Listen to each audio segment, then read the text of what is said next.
It's only been a few days since DC revealed that they're shitting on Aquaman with a horrible poster, and they've already shown us that they're not done shitting on Aquaman. They haven't had their fill of their scat fetish, so now they're shitting on Teen Titans. They released this Titans trailer, and it's abominable. It's abysmal. Porn parodies are more true to the source material than this one. It is just so fucking bad, so I figured, let's watch it, and let's talk about it. The trailer genuinely opens with a stock sound effect. That was a stock scream. Incredible. Absolutely incredible. Where's Batman?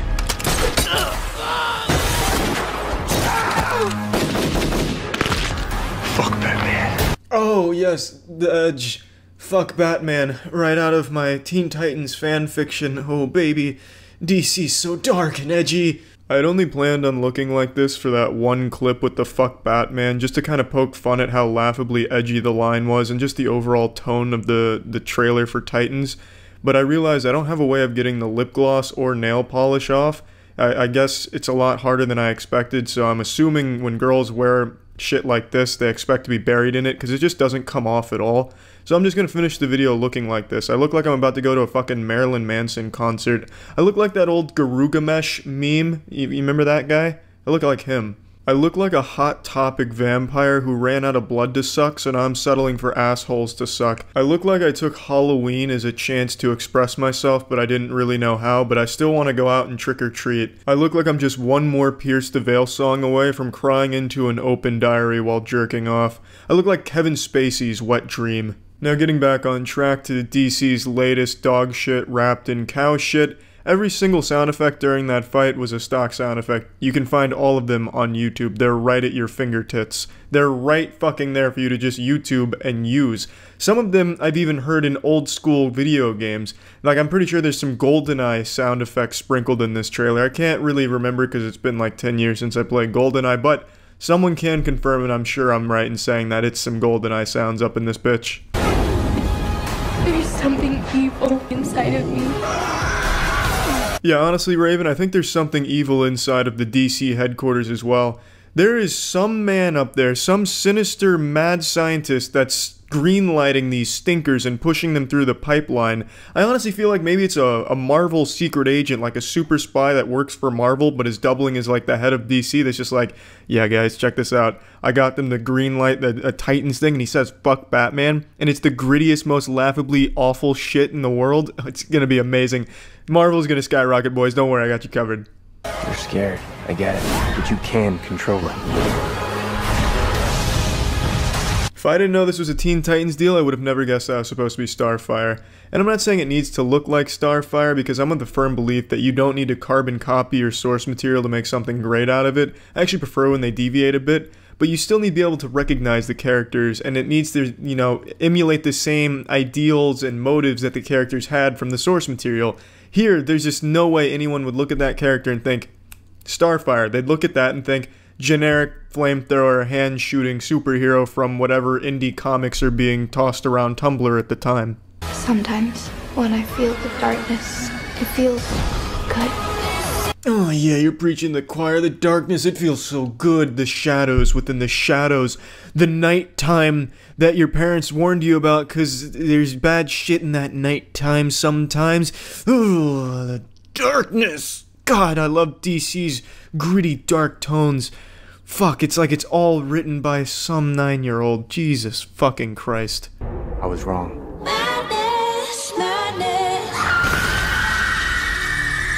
Now they use stock sounds all trailer, and then they finish it off with a combination move right there, like a fucking 1-2 haymaker finishing move right there. That's a Mortal Kombat fatality of stock usage. They not only used a stock scream, they used a stock preset that you can find in Sony Vegas.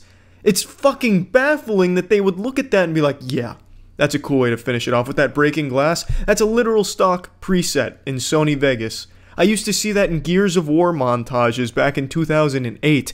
Holy shit. Needless to say, I'm excited for this web series. I think there's a lot of potential here. If it was 1988, perhaps, somewhere in that general ballpark. Man, DC is really just flinging out these stinkers, and Honestly, as someone who enjoys really bad movies, video games, really just any form of atrocious media, I couldn't be happier with what DC's pumping out. But at the same time, I can't help but feel kind of betrayed, because I've always been a DC guy. I've never really resonated with Marvel characters or any Marvel stories, but I've always enjoyed the DC side of things. And it's such a shame that for some reason they can't get anything right anymore. They used to be the kings. DC used to make the best cartoons. You know, you had Justice League, you had the Teen Titans cartoon, and then now you get this shit. I don't know what happened. DC, if you're watching this, Mr. DC, get your shit together. Let me write your shit, man. I could do a better job than this. Fuck Batman. You kidding me, man? I can't believe that actually made it in there, but I'm happy it did. Can't wait. See ya. This could be the most controversial video I've made since the time I debated bone-in versus boneless chicken wings. Or I could be completely wrong here, hitting the crack pipe, and it might just be an extremely cold, stale take. I'm really not sure. Could go either way. I'm just super tired of superhero content. Marvel shows, Marvel DC movies, I just don't get excited for them anymore. Superhero fatigue, I think, is the term a lot of people use now, which I think is underselling it, because it's not just being worn out from so much of it, it's being genuinely put off because so much of it's being shoved down your throat. It's more of a soreness from being face-fucked by superheroes for so long now.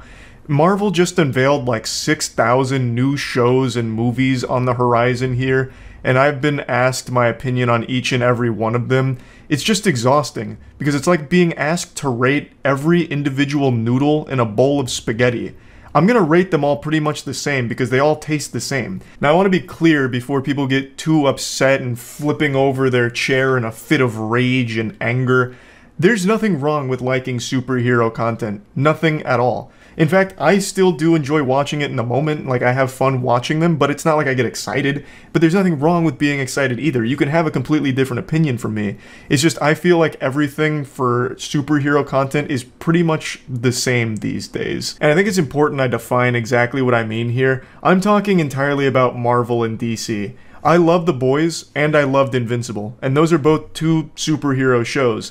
But they're very different from the Marvel DC formula. Very, very, very far removed from those two. To give you an example, every time Marvel or DC drops a new trailer for a show or movie, I'm always asked on stream to watch it and give my opinion on it, and I always draw the same conclusion, that it was a pretty generic trailer that followed the same formula that they've been using for the last decade. And to go even further, when I watched the Black Adam trailer on stream, I started to guess upcoming lines correctly, even though I had never seen the trailer before. You can be the destroyer of this world. Or the savior. Or you can be its savior. What a guess. The world needed a hero. It got me. Instead, it got Oh, me. I'm nuts! I'm nuts! Let's go! God, this is so fucking generic. It doesn't take a galaxy brain intellect here to piece together what the next lines were going to be. This wasn't exactly like JoJo's Bizarre Adventure Part 2 with, next you're going to say this, and it'd be really impressive. I think these were pretty predictable lines that most people could have seen coming, because all superhero movies basically have the same bones these days. They follow very similar structure. Every character, again, follows very similar patterns where they're always making jokes and quipping with one another, and these lines in the trailers are always very similar. I have a feeling they're all written by the same team. They just like outsource it to the superhero trailer department, because they always pretty much play out the exact same. And again, there's nothing wrong with liking that either. I enjoy superhero movies as well. I have fun watching them, I leave happy, it feels good, and that's as far as it goes. There's nothing wrong with it being that level of entertainment, but it's getting to a point where I'm just really tired of seeing the same thing every time, so now I'm not really leaving happy, I'm leaving bored. Like with Thor, Love and Thunder. It's not a bad movie, like none of the superhero movies or shows are like actually shit, like dog shit. There's just so many of them now, and it's hard to care. It also just seems completely aimless, like there's no goal for these movies anymore. In the beginning, it always tied back into like the Avengers and Thanos and all of that, which was cool, it gave it an overarching purpose, But now they've introduced like a million fucking characters into the mega mix here. They threw like 20,000 ingredients into a stew, and it's just an overload that you can't appreciate, or at least I can't. Again, this is just about my personal opinion on it. I'm just pretty tired of seeing so much superhero shit, and I do watch all of it still. It's not like I'm boycotting or anything. I still do indulge and watch all of it, except for the shows. I cannot finish the shows. The only show I've actually been able to watch start to finish is Loki. It's the only one I've enjoyed. All of the other ones I've dropped after like 3 episodes. They're so fucking boring, and they're just always the same goddamn thing. I'm watching carbon copies of one another, like just clones. I feel like I'm taking absolute crazy pills here, getting hit by like an insanity beam from space. It really just seems every show for Marvel follows the exact same formula, as well as the movies. I liked the new Doctor Strange, even though a lot of people didn't. I had fun with it, but it's a movie I haven't thought about since finishing the viewing. It's not like I forget that I watched them. Like, I have fun in the moment, and then it's immediately erased from my memory like the Men in Black just kicked down my door to take it out with a neuralizer. It's movies that are just fun to shove some popcorn in your face and enjoy like 2-hour ride, but that's about it. And there's nothing wrong with that. But when it comes to its shows and its movies, I just feel like all of the superhero content follows the exact same formula. Every character is pretty much exactly the same except for their powers. They're always constantly quipping, making short little jokes with one another, undercutting the serious moments with humor at every step. It's just hard to like get invested when you know exactly how all of these are going to play out. It's also just hard to care when it seems like there's no goal. One thing that really helped with Marvel in particular is all of it tied into the Avengers and getting to that in-game situation. Like, all of it had a big purpose, which I feel like it's completely lacking now. Like, I didn't even realize we were in Phase 4 or Phase 5, and now we're moving into Phase 6 or some shit. Like, none of this has any meaning to me. It's all completely worthless nonsense.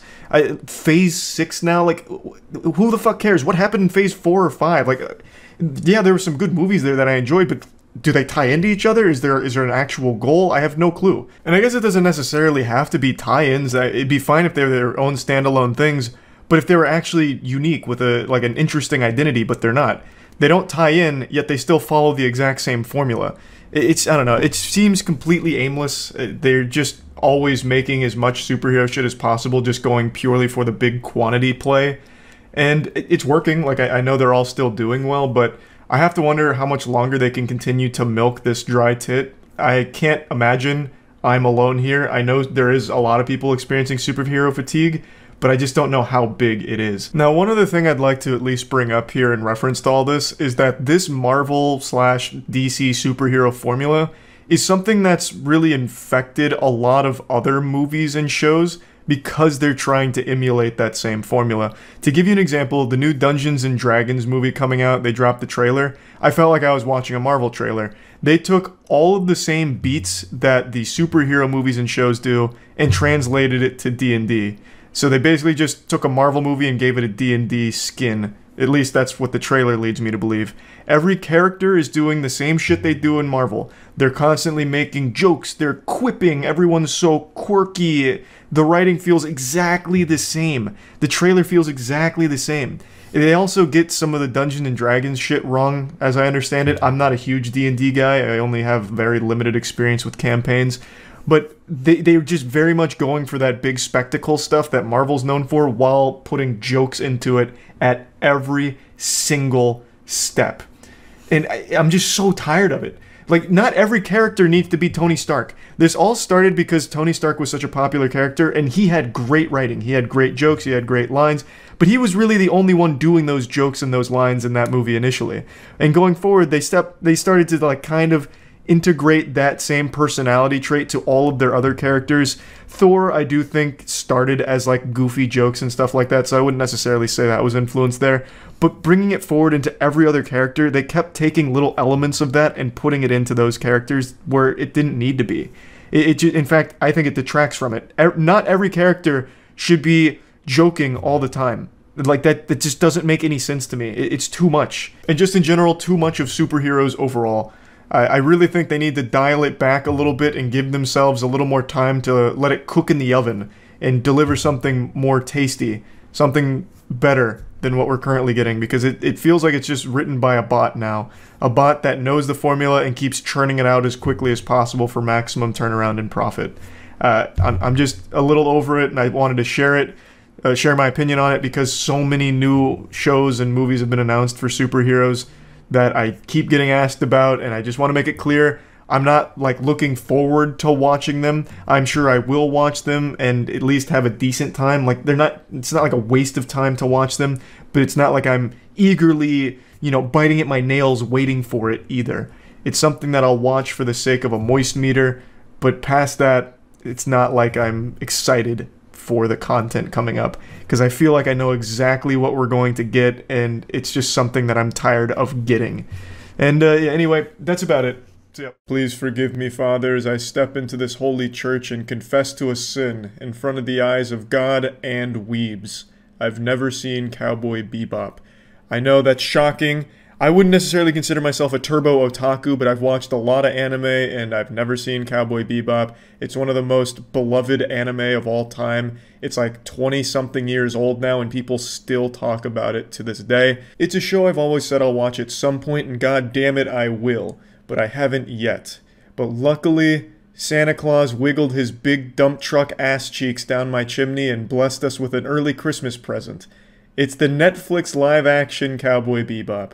I wanted to actually watch the anime before watching this, but I didn't realize that the live-action was coming out so soon, so I again didn't get a chance to. And I'm super glad I didn't, because I would have been genuinely insulted watching this live-action version of it. Cowboy Bebop fans hate it, critics hate it.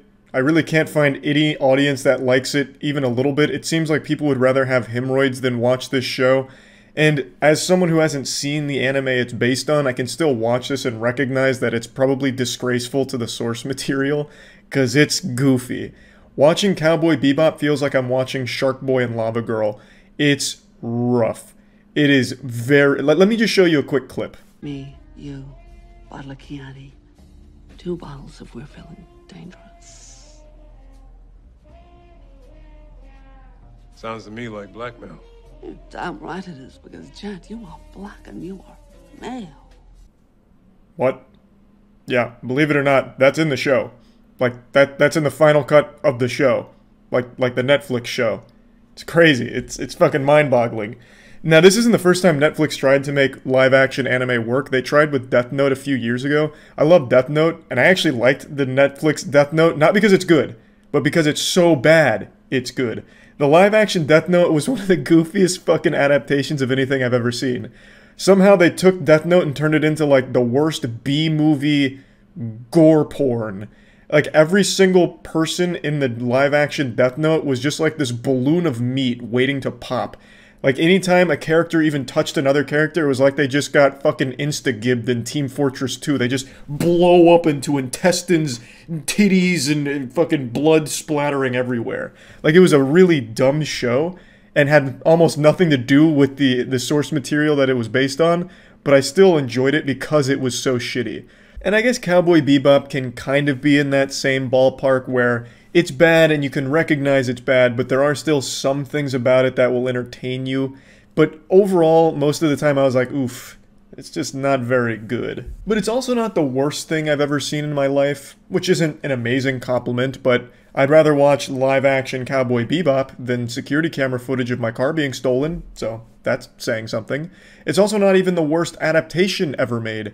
That title still belongs to the last Airbender movie, which also isn't a great compliment either. That's a pretty low bar. It's not really saying that much. That's not exactly something that's going to make it into the promotional marketing material for live-action Cowboy Bebop. Netflix isn't going to publish, in quotes, well, at least it's better than live-action Airbender movie. It's just, what I'm saying is, like, I didn't hate it the entire way through. It is in that territory of entertainingly stinky. So one thing that I want to point out with the Cowboy Bebop show is when there's a fight, it's like it's a high school play. That's kind of the vibe I got throughout the entire 10 episodes. It never really feels like I'm watching a show. It feels like I'm watching a cosplay performance at Comic-Con. And there's no scene that illustrates that better than the final scene in the season. And this is a spoiler, of course, but honestly, I wouldn't recommend watching the show anyway, but just a heads up, this is a spoiler. They're watching Spy Kids. I want to make it clear, I don't blame the person playing Ed in the show. It's, you know, a role's a role, and from what I understand, this is like their first major role. And they're doing the best they can, but the thing is, anime just doesn't work with real people. Like those over-the-top facial expressions that you see stupid fucking TikTok comedians using as their punchline, that just doesn't look good when you put it on, like, the big screen. Doing these huge gestures that anime characters do, like, it's super cringy when a person does it, and you can see it in full effect here. They tried to be too faithful to how it looked in the anime for the character, and it just doesn't work. It comes across as, wow, this sucks. There just isn't a single actor or actress on the planet that could make this not look embarrassing. It's not possible. They needed to tune the character a bit more to fit the medium. It's really pretty weird that they tried to be so faithful to the anime with just Ed, because all the other characters they did tune to be more realistic than their anime counterpart, but for Ed, it seems like they wanted to go one-to-one with how they were in the anime. Again, I've only seen clips and bits and pieces of Cowboy Bebop, but I can at least say the way Ed acts in that show versus the live action is pretty close, like it's pretty similar, and it doesn't translate well from anime to human being. Now, there's really no winning when it comes to adapting something as cherished as Cowboy Bebop. The anime hardcore fans are going to lose their mind if it's not completely faithful, and then the people that just want to watch a good show are also going to be really disappointed to see something that looks like this, where it's too faithful, and it ends up looking like Ed's trying to make a child laugh at their 8th birthday party. And it doesn't really feel like they fit into this gritty world. So there really wasn't any winning here, but I think they should have gone for like the less silly approach where they make them act like a clown. They should have just made it more grounded in reality that they were establishing like they did with the other characters, because it just feels out of place. And one other thing I want to point out is the show really tries to capture an anime style in its presentation, and I just don't think it's possible with the budget they were given. And they also tried to include like anime style lines in the show, which I don't think make it at all. Like they just don't hit. Like that shit is not banging. When you're taking like lines from an anime where people die when they are killed, and you put it in your live action version of that anime, it's like, ooh, made it even worse. Like, you know, maybe just change some of that, because it doesn't land, you know. So some things just only work in anime in that animated medium, and when you hear real people talking to each other like that, it's like, oh, that's kind of jarring. I don't think that conversation would ever happen in the real world ever under any circumstances. So that's just another thing I wanted to point out. Like the way the characters interact with each other, I enjoyed, but only because of how wacky it was. But like in the wackiest way imaginable. Like it's just super cheesy. It's like everything was written by AI. So I don't think any of the actors or actresses did a bad job in the show or anything. I don't think they did their best with what they were given. It's just the script and also the scope of the show would have required a budget 100 times the size of what they used here. You can really feel that it's kind of on the lower end of a budget for something this size. So they did the best with what they had to work with. But like when they're talking to each other, it is so laughably weird and out of place. So like for example, in one of the early episodes, you know, Jet Black gets a guy's hand. He pulls his hand off, and then him and Spike, they go on the ship, and he's like, I've got this, and he throws the hand on the table, and Spike goes, good, I needed a hand. And it's like, wow, that was like the most low-hanging fruit imaginable, and they actually said it and published it. And it's like that stretched across 10 episodes. Like, there's not a whole lot of great chemistry between the characters, because it feels like it's just like quirky lines all the time, and that's their personality with each other. It's just, again, something I feel only would really work in the anime version. Just to sum everything up, why make this at all? This was just a big misfire. I don't think anyone wanted this, nor is anyone happy with the result of it. It was just not a good idea, even from the get-go, to try and make Cowboy Bebop work as a live-action show. It does seem like there was at least some passion put behind it at some point along the project, but it's misplaced. There was no reason to try and even make this in the first place. And if you were going to attempt it, it needed a bigger budget to capture the scale and scope of the anime. So, overall, not very good. That's about it. See ya. Zack Snyder has released the director's cut, the R-rated versions of Rebel Moon Part 1 and 2, and I watched both of them. I need to wash my mouth out with soap. That just hurts to say. I have become one of the preeminent experts on disliking Rebel Moon Part 1 and 2.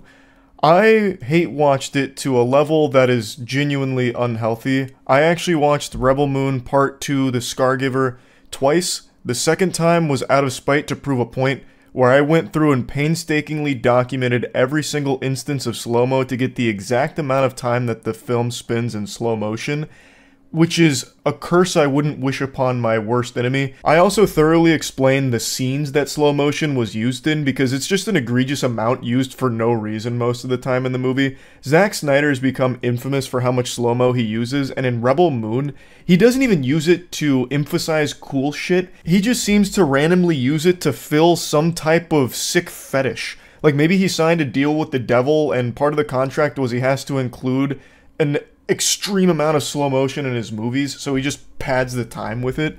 I'll go ahead and spoil the analytics for you here, I guess.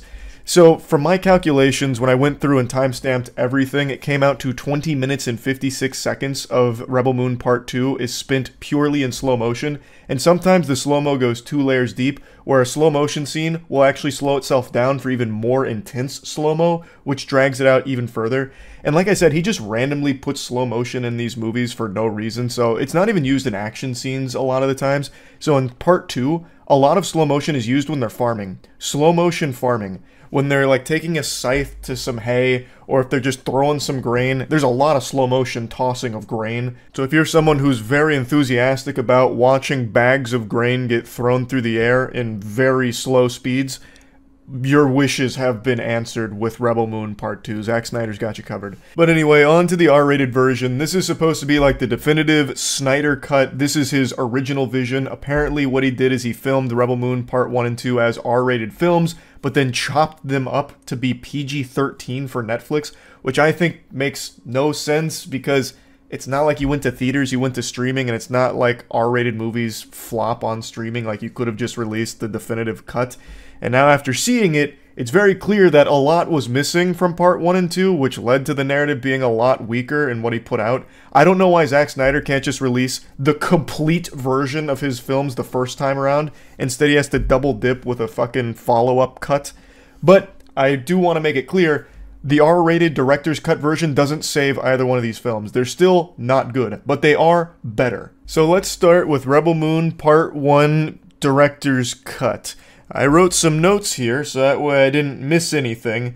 There does seem to be quite a few changes well, not changes. Everything that was in the original cut is still there, so all the slow motion is still just such a fucking headache. But some of the things that were added was a lot of gore, a lot of blood, guts, and titties. And he made sure to order it with extra titty. He randomly inserts boobies here like he uses them for jump scares. I guess he really wanted to make sure to use every possible element of an R rating he could think of, but couldn't think of ways to naturally include nudity, so he just decided to just haphazardly throw it in here for some reason. And he makes sure to include some more fucks, of course.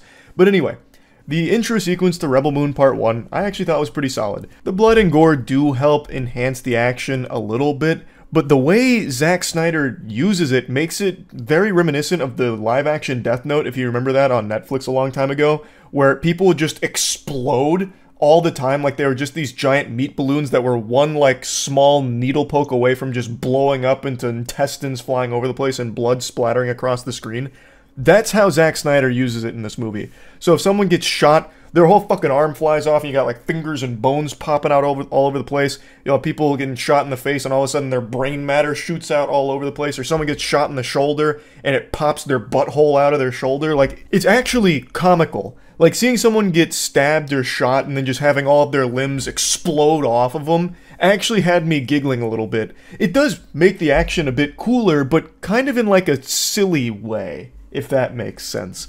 So, like, an example. Whenever someone uses a knife, like even just like a normal knife, they'll stab someone, and then when they take the knife out, it's this eruption of blood. Like, it's like a whole fountain of blood shoots out of them. It's so over the top that it is entertaining.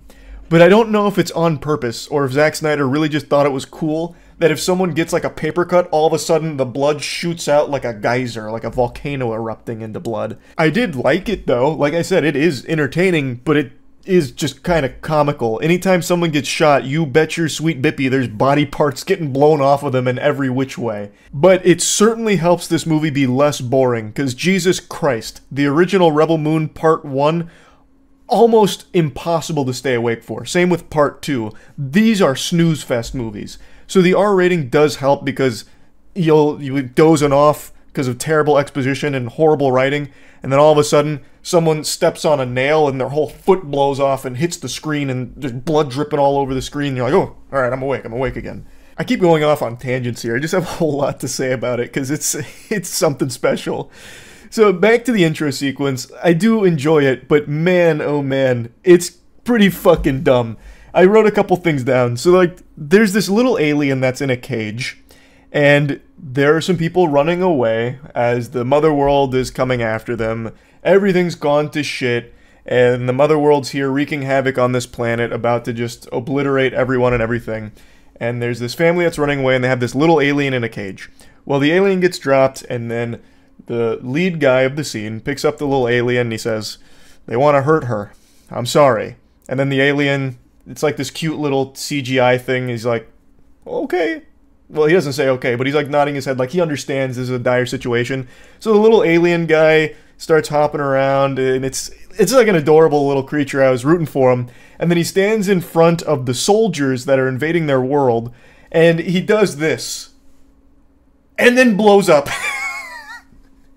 The little alien guy explodes. He just blows himself up like Voltorb casting self-destruct and takes out, I don't know, like 20 soldiers or something, which ultimately does nothing because then just another wave of soldiers come in and murder the family and take their son to turn him into a soldier. And during this scene, Zack Snyder makes it immediately clear that there's gonna be boob.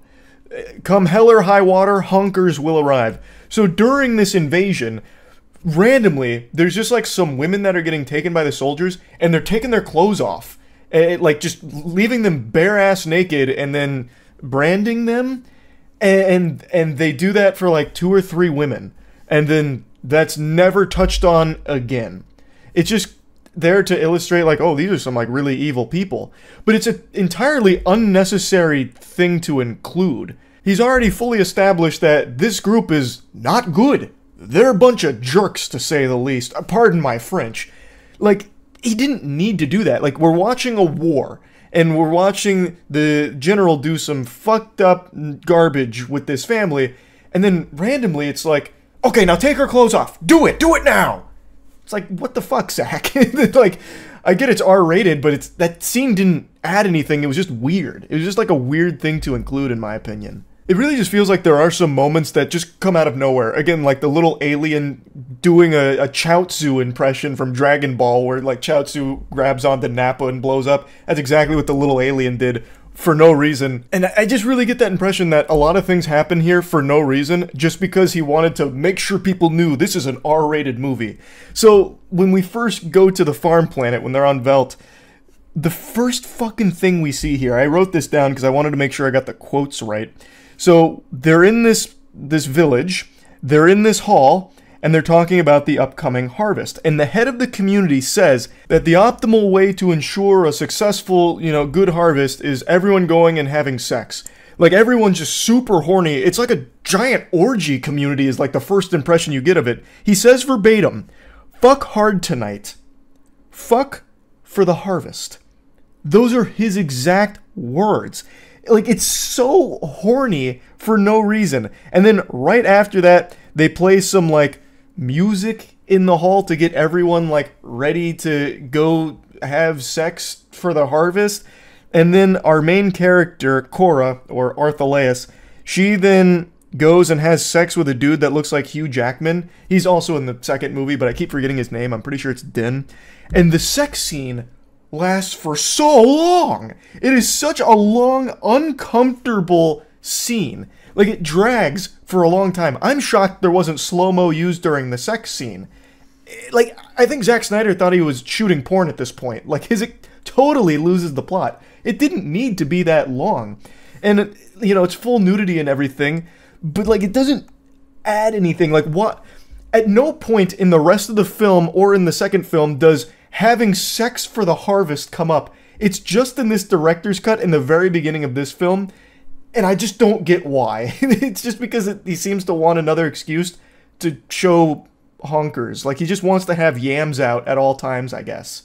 But it's more than just the sex and blood that gets added to the director's cut.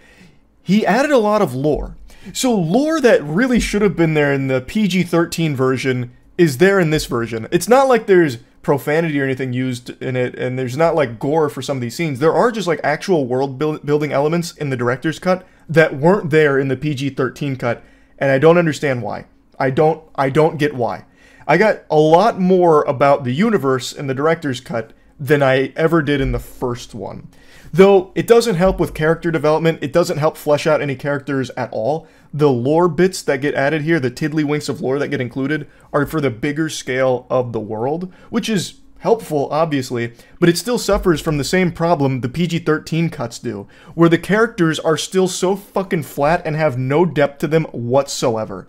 That was not fixed in the director's cut of these movies. And some of those scenes are actually really cool. Like, I've always said, Zack Snyder has some really cool set pieces and cool moments, but he can't write for shit.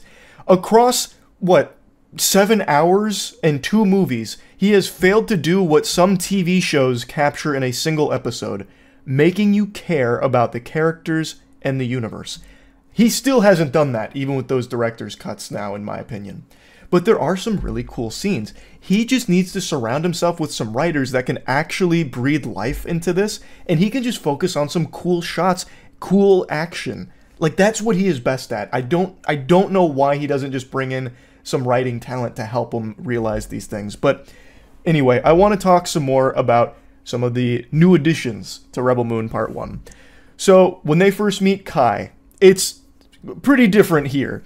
So, they go to a brothel, because, of course, I mean, hey, R-rated Rebel Moon, baby. So they all go to a brothel, and things kind of play out similarly to the PG-13 cut when they first meet Kai and everything. However, there's a couple of things that are different.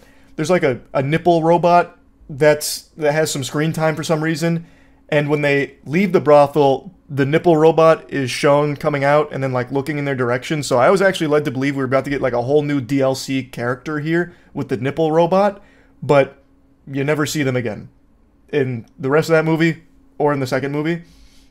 So I don't really know what the point of the nipple robot was. Maybe just because it looked cool? Maybe? I don't really know. Anyway, though, aside from just that, there is an alien pervert who tries to have sex with Gunner. So he was trying to purchase Gunner for some sex, which gets shut down saying, hey, thanks for the offer, bub, but I'll have to pass.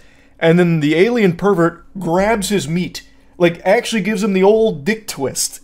And for some reason, that actually, like, they hold that for a little while. So he's just there, like, fondling his balls. And I wrote down the line he says because it was a doozy. I actually rewound it so that way I could catch all of it. He said, I'm gonna fuck that pretty pink hole on his face.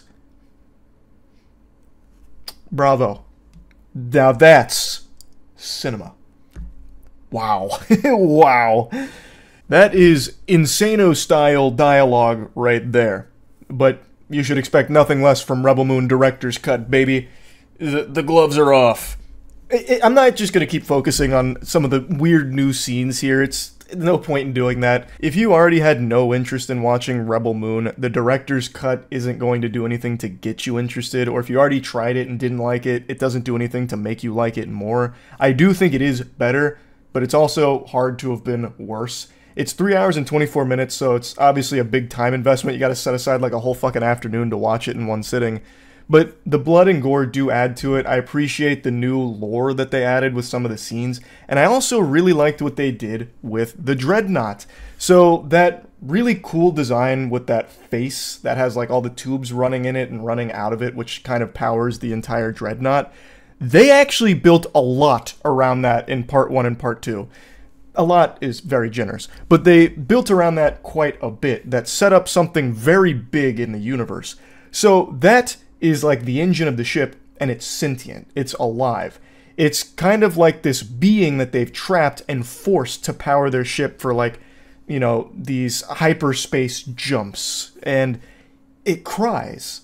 And Arthaleus is able to kind of connect with it, and we get a lot of lore about it in part 2. And it's pretty interesting, actually. So there's a reference to her sisters that she believes will be woken up by Arthaleus after blowing her up.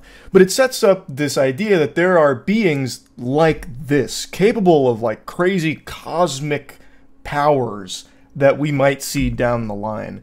So that's pretty cool. I did like that, and I was pretty interested in that. But anyway, let's just move on to part 2. So part 2, it doesn't actually have a lot different about it. A lot of what's different in part 2 is just blood and gore. I didn't notice too many additional scenes. Part 1 I noticed quite a bit had changed, but part 2 stayed relatively the same. So the only new scenes I noticed were obviously the stuff I was talking about with the ship's engine, and then a couple of sex scenes. So, like, there's another really long sex scene with Arthaleus and Gunner. They're switching positions. They're hitting every position in the book. They're running through the entire Kama Sutra's worth of every possible sex position. It goes on for so fucking long. Lots of moaning. Totally unnecessary. It's just uncomfortably long again. And then there's like another pseudo sex scene towards the end of the movie where we abruptly cut to Tarek and some woman post-coitus, and she sits up in bed and her breasts are just out. And Tarek looks at her and then like at her milkers, and we just hold on this scene for like 40 seconds. There's like no talking or anything, and then it just abruptly cuts back to them getting ready for the upcoming fight. It comes out of nowhere. It leads to nothing. It does nothing. I don't know who that woman was. Like, it makes no sense. Again, this just feels like Zack Snyder randomly inserting titties as much as he can. I don't know what the idea was behind it. Maybe there's a deeper message there that I missed. I'm too stupid to pick up on it. But it just seems so stupid. And then there's also another set of additional scenes where there's this group of aliens that is spying on them. So I wrote down their names. I think they're called Hawkshaws. And what they're doing is they're spying on them with these binoculars and reporting back to the Dreadnought. But it doesn't change anything. So in the PG-13 cut, everything still plays out exactly the same in the director's cut here. But the Hawkshaws are now spying on them this whole time, and it doesn't change the outcome. Nothing gets altered. They're only there a couple of times and don't add anything. They then notice that the heroes have a dropship, and right when they're about to report that to the Dreadnought, which would actually change how the story played out, they get killed by the robot. So ultimately, their scenes are completely useless. It actually felt like those scenes were filmed after the PG-13 version as just a way of putting some new stuff in the R-rated version. Like, because it doesn't contribute anything. We don't learn anything about the Hawkshaws or anything, and they don't actually matter at all. So it just feels like a completely worthless side quest that's there for no reason. And that's how I feel about a couple other scenes in part 2. They just don't lead to anything. It just feels like they're spliced in there, but don't directly tie into the plot. Like, they're isolated in their own thing that doesn't actually affect the timeline. It's just, I don't get the point, really.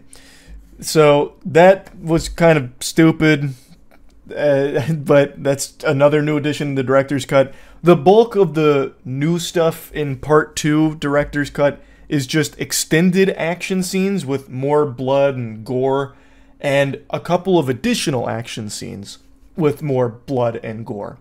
Which is cool, like, it helps. It makes the final fight more interesting, that's for damn sure.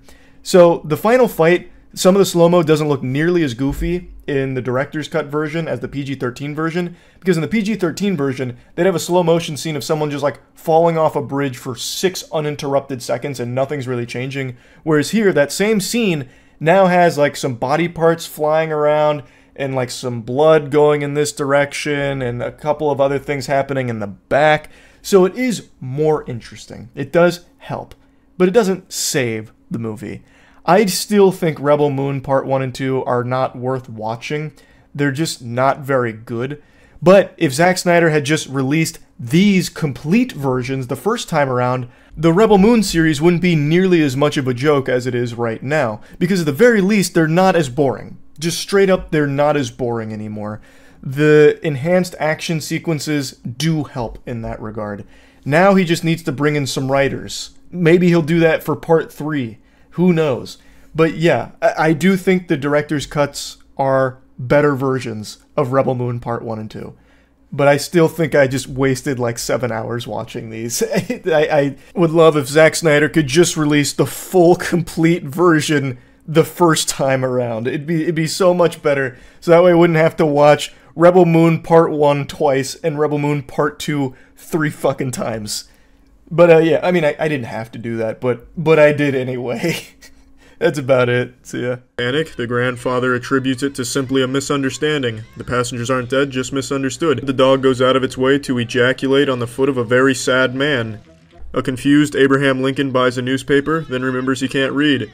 Connors and Ronnie, along with the help of Don Juan's dog Smiley and 2 birds that were in a cage but released from the cage by Connors and Ronnie, arrange a meeting between Weird.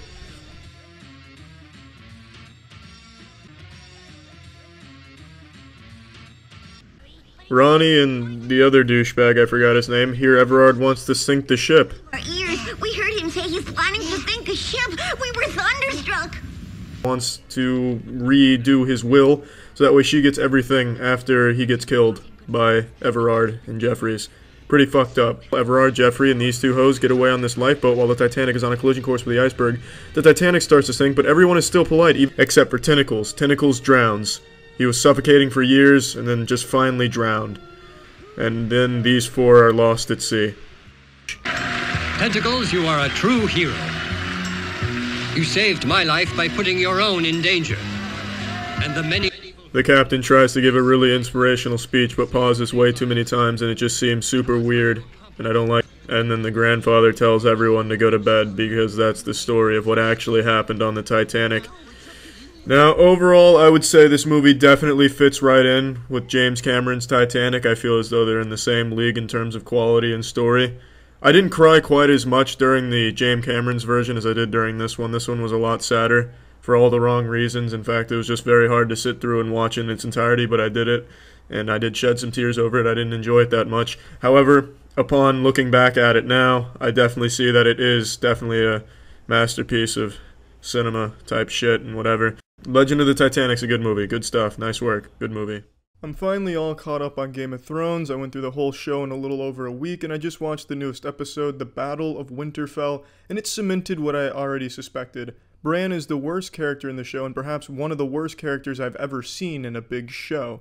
I'm not critiquing the actor. In fact, I think the actor does a decent job with the character, however stale the character is. At least the actor makes it kind of interesting sometimes. The character is just a lifeless fucking statue of uninteresting everything. He's like a black hole of fun or anything interesting in the show.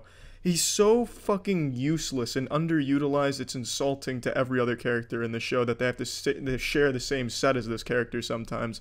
This isn't me critiquing the actor again. It's just this character does nothing throughout the entirety of the show. In the beginning, you know, for the first 5 seasons, they hype him up as, you know, alluding to him being a very powerful presence in the show and perhaps even the difference maker in the war to come. You know, he starts seeing these visions, he sees the past, you know, he's got all of these potential things. He can take control of Hodor and fight. Those were really cool elements of the character that were sparsely utilized, but when they were, it was a treat. And then it keeps going, and then you see this is never going to play any role in the show at all, and it doesn't. Bran does nothing, absolutely nothing. He's a perpetual damsel in distress, and this cool power he has, being able to see everything, the only thing he uses it for is to give some one-liners every now and then to make a character feel bad. You know, like he'll say something to Jaime Lannister, the things I do for love, and then, you know, that's it, just to make Jaime feel like a dickhead. It's so dumb. It's a cool power on paper, but in this show, there's nothing it can be used for. Bran has done 2 things of note throughout the entirety of the show, of his own power, which is give Jon Snow his true background, what he actually is, and be bait for the Night King in the newest episode. That's all he's ever done directly. It's so fucking sad. It's so dumb. The second worst character is Rickon. Rickon's far more useless, I'd argue, and I think it's objectively a true statement, because if you look at the script for the whole show, like if you had every line from every character throughout the entirety of the 8 seasons, you would see Rickon had maybe 5 lines until he got killed by Ramsay.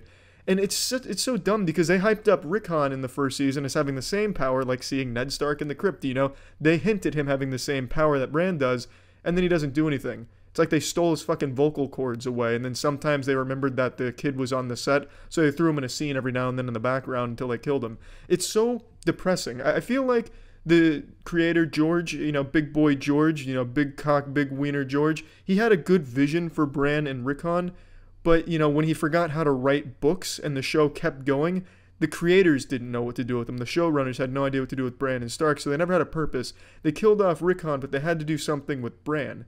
But they never figured out what to do with Bran except make him bait. That's his biggest purpose in the show, to be a useless fucking rock that serves as a fishing line to get the Night King to Winterfell and killed by Arya. Spoiler alert, but I'm sure if you're watching this, you've already seen the episode. So in the newest episode, Bran sits in front of a tree, and then he says to Theon, as the huge battle's raging, you know, he's like, Theon, I'm jacking into the Matrix, I'm going to go into VR and play some Beat Saber. Rolls his eyes in the back of his head, takes control of ravens, and then just flies the ravens to the Night King who's on his dragon, which does fucking nothing, because the Night King, as Bran already said, had marked him, and as according to Bran, has always known exactly where Bran was at any given time, thus the ravens do nothing. I think Bran took control of the ravens just to get like a better fucking view of the fight that was going on. You know, he wanted like a, you know, Zeppelin coverage, a fucking Goodyear blimp to get a good view of all the carnage.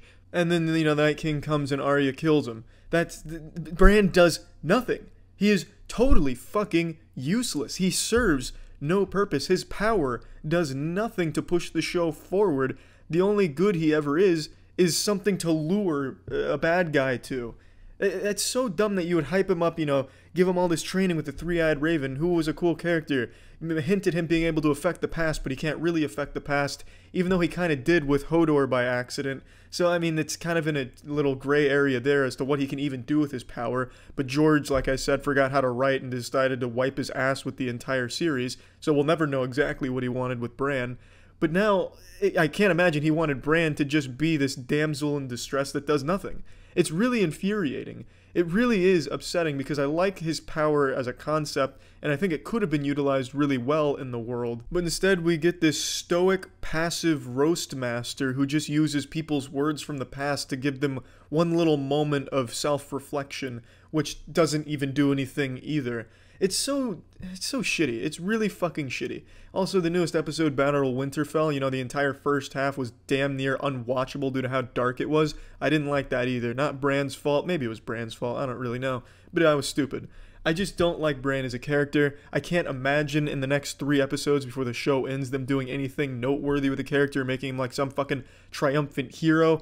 I thought, when I was watching the show, I got really into the show, I thought Bran would eventually become this incredibly powerful force who was the difference maker throughout all of Westeros. You know, he's fucking dual-wielding Excaliburs on the back of an elephant that lives off eating the flesh of men, and Bran's like controlling fucking dragons with his mind or some crazy shit, or like Charles Xavier style, fucking hacking into the minds of the plebeians throughout the world or something. I expected something big of Bran, but instead his moment of triumph is just being saved because he's useless. That is underwhelming. Bran is a shitty character. He's like the Jar Jar Binks of this world. I use Jar Jar Binks as a comparison because Jar Jar, I subscribe to the theory that Jar Jar could have been the Master Sith Lord, the puppet master. That was a cool theory, and I think the same could have been said for Bran. Bran could have had a really cool role to play in this show, and it doesn't look like it's going to come even close to that. I cannot, if I'm wrong, in the next 3 episodes, Bran does something cool, Bran is useful, I will straight come onto the camera and fucking show my entire asshole Goatsy style. Probably won't do that, but I'd be super surprised if they did anything with this character. It's just underwhelming, and I wanted to vent about it because it makes me sick to my goddamn stomach. This is just horrible writing. Also, they get rid of the biggest threat in all of Westeros in the 3rd episode of Season 8, and there's still 3 more to go, so every other problem they could possibly face is trivial in comparison. The writing on this show has eaten some serious ass the last 3 seasons, and this season it seems like they're really fucking the ass of it. This is just bad. Yeah, I'm not enjoying it very much. There's a lot I liked about Season 8 so far. There is a lot to like, no doubt. I'm not trying to shit on the whole season, but comparatively, when they were following the books, it's not even close. They were significantly better written, a whole lot less plot hole, a whole lot less room for improvement. This is just leaving so much to be desired. But again, I'm getting sidetracked and kind of venting about the whole show. Just wanted to vent about Bran being a useless sack of shit, not taking shots at the actor, and I think that's what a lot of you feral animals that don't like a character need to learn. It's not the actor or actress's fault. It's just bad writing from the creators of the showrunners. It is not the actor's fault. In fact, like I said, I think his performance suits the character well, and he does a decent job with it. That being said, Bran is still a bad character. So yeah. They were looking for the... I think it's time somebody finally mans up and calls out a beloved YouTuber for some heinous shit they've done recently. And who's manlier than me for this task? 5'6" imposing frame, often mistaken for a Girl Scout if I get seen from behind. I felt that I was the only man for this job. I'm of course talking about video game Dunkey, and the despicable sin he's recently committed. Video game Dunkey is a man I used to call a friend, until he gave his opinion. Yeah, I'm not stuttering, this isn't clickbait. Video game Dunkey recently gave his opinion on Final Fantasy VII Remake, and my day was fucking ruined when I heard that he didn't like the game. I loved Final Fantasy VII Remake, as did other people, and Video Game Dunkey comes around swinging his dick, helicoptering it, and says, I didn't like it. Attacking us, personally, and he hasn't even apologized for not liking a game we liked. It's despicable and dunkless. You've gone too far this time. Let me ask you, do you think that behavior is acceptable? Do you think that's okay? To say you don't like something knowing full well there are people that liked that thing? I think it's just downright disgusting.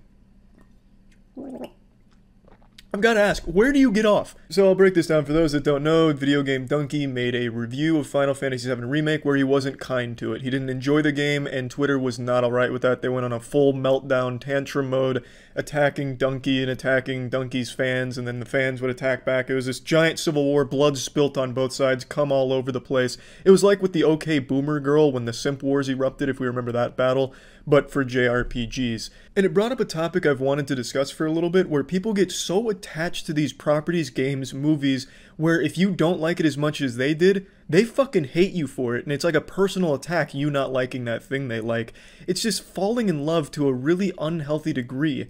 These people will fight tooth and nail day and night online to defend the honor of the thing they like. Some of these people would throw themselves in front of a moving truck if it meant the truck driver wouldn't go home and leave a negative review about something they liked. It's just totally fucking obsessed with these things to a super unhealthy degree. And doing the Moist Meter, I see a lot of this myself. Obviously not to Dunkey's degree where he got all this kind of backlash for talking about Final Fantasy VII negatively.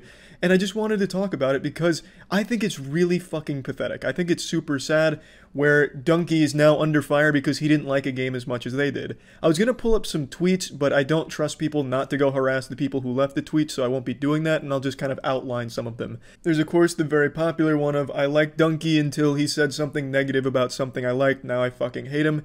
And that's an actual perspective some people share. That people liked Dunkey until he didn't like something they liked, and now they can't stand him. And I think that's just really fucked up. For some reason, there's a lot of people on the internet that hate to associate with anyone that isn't a clone of themselves with the exact same tastes and the exact same interests. There's a lot of people that really cannot tolerate when someone else doesn't like something they like, or they like something they don't like. It's super fucking weird to me. It happens a lot during my streams when it comes to asking questions about anime, oddly enough. And one particular anime always sets it off, JoJo's Bizarre Adventure. When someone asks me about JoJo's Bizarre Adventure, they'll typically spam it like 100 times because the fandom is absolutely rabid. They need to know everyone's perspective on JoJo's on the internet, and I get that. You like it a lot and you want to know if someone else likes it so you can talk about it. I get that. But when it comes to asking me that question, I only like parts 1 and 2 of JoJo's. I didn't care for parts 3 and 4. And when I say that on stream, there is always guaranteed at least one man that fucking erupts. Something in them just snaps. They have like a full Winter Soldier episode just... What did he say? What the fuck? What the fuck? He didn't like parts 3 and 4. I'm fucking out of here. Charlie sucks. Parts 3 and 4 are the best. shit!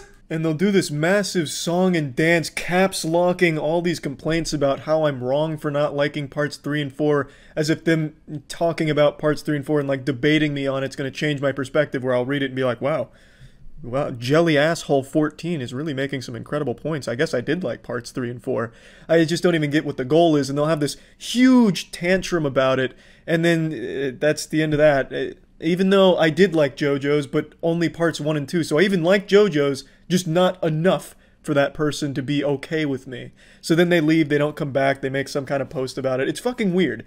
To love something that much and make it so much a personal part of yourself, where you get that offended if someone doesn't like it as much as you do, or enough for you to tolerate.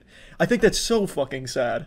And that's what a lot of the big controversy on Twitter was when it came to Dunkey giving his opinion on the game. There were some fair criticisms because people for some reason are taking Dunkey's review as this gospel, like, now that Dunkey didn't like it, no one's gonna buy the game is doomed to fail. Dunkey just sank Square Enix with this review. It's so fucking rude of what he's done. And then people saying, Dunkey's always said he's hated JRPGs. He shouldn't be allowed to play JRPGs. Let's ban him from ever buying one. Why is he still reviewing these? He doesn't have the right. So first of all, Dunkey's not like this torpedo that's just been shot into Square Enix's headquarters and took it down because he didn't like Final Fantasy VII. There's not going to be a massive drop in sales because of Dunk's view of Final Fantasy VII Remake. What Dunkey does is a comedic review giving his opinion of a game, but often people try and pretend that's not what he's doing. A lot of people saying he's lying in his review on purpose to make the game look shittier than it is. It's so fucked up, he's making the game look so bad on purpose, as if they're just disregarding the whole point about him making it entertaining. He's exaggerating some of the shit, sure, by taking it out of context, like with the pizza thing, but there's nothing wrong with that. He's making a point that he doesn't like the dialogue, and then he shows the pizza thing. It's for the sake of the joke and the comedy of the video. He's not in here making this giant fucking article about why he didn't like Final Fantasy VII Remake. He's making a short, sub-10-minute video making jokes about why he didn't like Final Fantasy VII Remake. He's not out here making some propaganda video to maliciously lie to the consumers and subliminally influence their purchasing decisions by feeding them these lies, you know, making people believe the reptilians are real and behind Final Fantasy VII Remake, or Final Fantasy VII Remake is gonna make your wiener small or anything. He's just making fucking jokes about a game that he didn't like that much. It's not that deep. It's not that big of a deal. He didn't like the game, and he defended why he didn't like the game by making it entertaining for people that aren't familiar with it. For some reason, a lot of people that watch reviews and read reviews, it's something I've noticed with the Moist Meter as well, are people that have already formed their opinion about it and are just looking to be validated by a review. They're watching a review to make sure that that person liked it as much as they did and for the reasons they did, or didn't like it for the reasons they didn't like it. It's weird.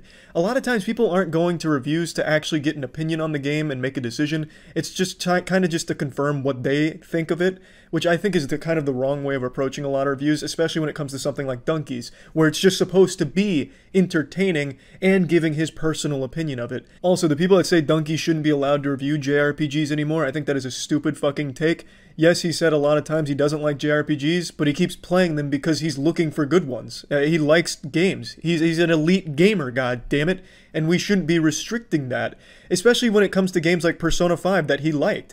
Him playing JRPGs is a good thing. Why would you only want perspectives from people that already fucking love all those JRPGs? You're just gonna get this little fucking bubble of nothing but positivity with some nitpicking. I don't know, man. The whole situation is just super silly to me. I feel like a lot of people don't want to hear anything negative about things they like is because they're worried it might change the way they look at it, but I don't think that's bad anyway. You can like something and recognize flaws in it. Like, my favorite movie is The Mummy. The Mummy has a fucking million flaws in it. My second favorite movie is The Mummy Returns. The Mummy Returns has some massive fucking flaws, especially towards the end. I don't want to get into spoilers of a fucking 20-year-old movie, but let me just tell you, the CGI towards the end makes the Nintendo 64's graphics look revolutionary, even by today's standards. It definitely gets rough, but I still fucking love it.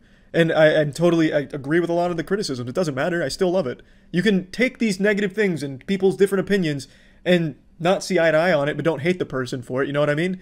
It's weird. I just think it's a super odd trend that I keep noticing. But all in all, in conclusion, wrapping this up, People love to ask for opinions, but when it's not the opinion that they wanted to hear, they get real fucking hostile, as was the case with Dunkey here, and pretty much anyone else that does like reviews or gives their opinion on things on the internet. I think it's time to lighten up. It's great to love things, but when you start to get to an unhealthy degree where you're fighting about it constantly online or letting it actually hurt you physically in your day, make your days worse because someone didn't like it as much as you did, you're tap dancing on that line of unhealthy obsession. So that's really the point I wanted to make with this whole situation, and yeah, that's about it. See ya.